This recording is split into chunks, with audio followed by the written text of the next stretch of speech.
یہ بچھو کے بچے ہیں۔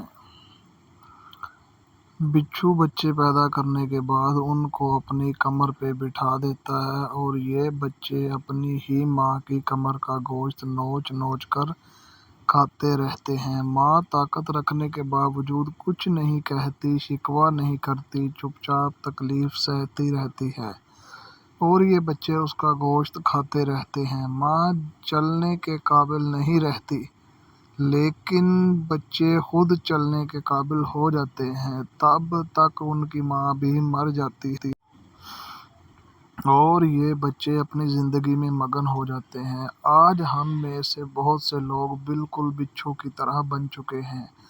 والدین بچہ پیدا ہونے سے بچے کی تعلیم، شادی اور چھت دینے کے لیے اپنی اپنی بساط کے مطابق دن رات، دھوپ بارش کی پرواہ کیے بغیر اپنے بچوں کے لیے محنت کرتے ہیں۔ لیکن افسوس، ہم میں سے بہت سارے لوگ اپنے بوڑھے والدین کی خبر گیری تک نہیں کرتے، اپنے ہی مقصد کی تکمیل کے لیے کوشاں رہتے ہیں،